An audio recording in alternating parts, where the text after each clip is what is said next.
I was up in the attic this morning and opening up boxes and stuff, and I come across this ship which I built quite a few years ago and haven't looked at for ages. So I thought I'd bring it down, dust it off, and show it to you. Made it quite a few years ago, so I might be a bit vague on just what I did, but bear with me. Okay, quite a big ship, not much there to give it scale, but if I just bring him in and maybe turn him around a bit, like so. Yeah, that works, doesn't it? Yeah, so where to begin? Right, with a lot of the things that I make, it always begins with a shape, and in this case it's shapes, which are these fellas. I was in the local supermarket, and there's some sort of like yogurt container, okay, and I like the two-part roundedness, this bit here and this bit here. Thought I could do something with it, and I bought two because I thought if you stick them together you get a nice little binary effect. So started the model with that, and then I did the cliche, traditional, very obvious route of curvy bit at the front, pipe, engines at the back, sort of thing. Okay, when I started it, I didn't have any sort of idea what I had in mind apart from these two shapes here. The rest of it just grew and grew and grew, and as I added a bit, it's like, okay, that looks all right, what can I add to it? So it kind of grew like that. Right, think, what did I do next? Well, I had to come up with a pipey bit, I know that, and the pipey bit, I decided not to just go for a regular pipe, but this sort of like hemisphere pipe, if there is such a thing. And what that is, it's meant to be like this. It's from the hardware store, and it's a white plastic opening trunking, if you like, for cables for your home cinema and stuff like that. Okay, so that's what that is, which I attached to the neck. Now this is where it all gets a bit strange, because I can't remember what that shape there is. That's the bit I've just talked about. There's those. Not sure what that is. It's some sort of plastic cup. I don't remember doing that bit at all. Okay, move on. And then going down the pipe, what have we got? Let's have a look. Right, I recognise this. What you've got here, this thing is all one bit, and that's off the old Tamiya 88mm gun thing, which I've always found excellent for shapes and parts. So that's that. And I know what these are. That's two halves of a yo-yo, plastic yo-yo, okay, which fitted on the end of that bit rather nicely. Recognise this bit. This is off the Airfix SNR whatever hovercraft kit from the 1970s. Recognise these fellas, plastic test tubes, okay, just a whole bunch of them all the way round. And I've lost one there. I have to go back to the attic. I've capped them with wheels or something or other off of military kits. Okay, got to find that one. And where are we?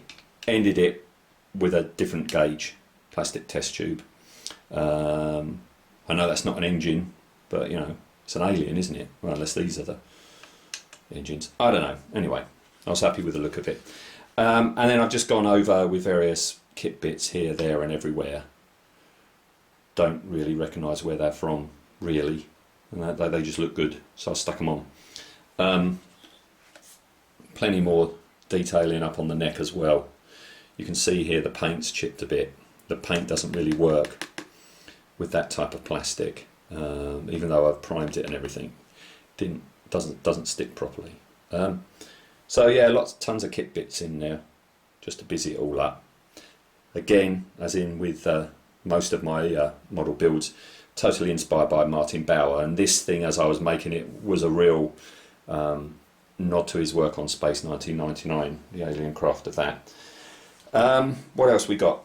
Oh yeah, making it alien-like. I decided if this is the head and these are almost like eyes, if you like, I've gone an alien route, and I haven't had any sort of symmetry. So what basically you've got here is, that's some sort of a chrome wheel off of a motorbike kit.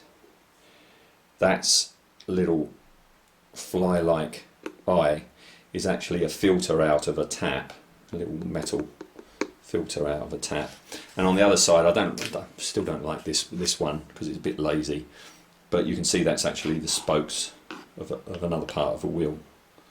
Okay, and then I've gone over it with my Go Faster stripes, absolutely everywhere. Various kit bits on the eye bit as well, and then decals, number of decals all over it.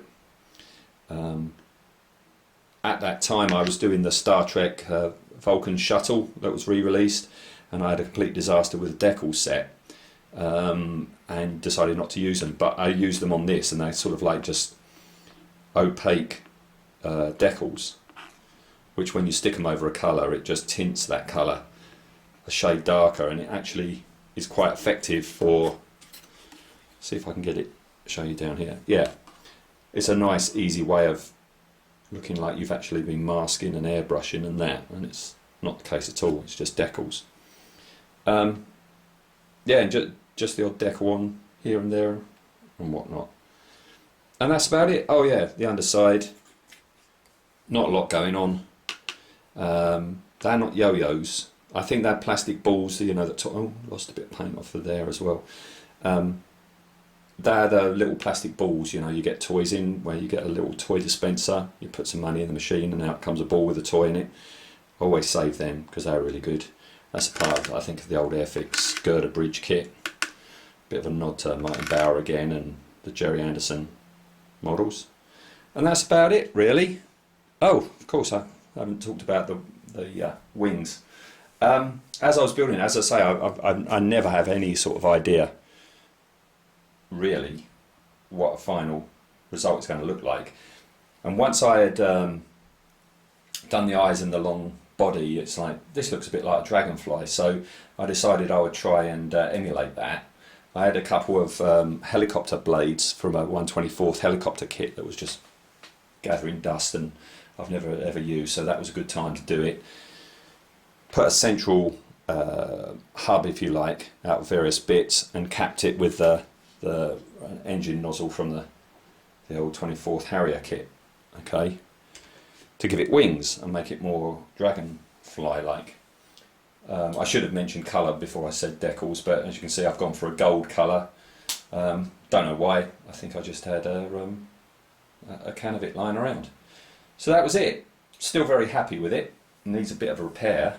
Needs a bit of a repaint as well. So maybe I'll be able to touch it up. Maybe I can weather it or something. I don't know. But there you go. Another blast from the past.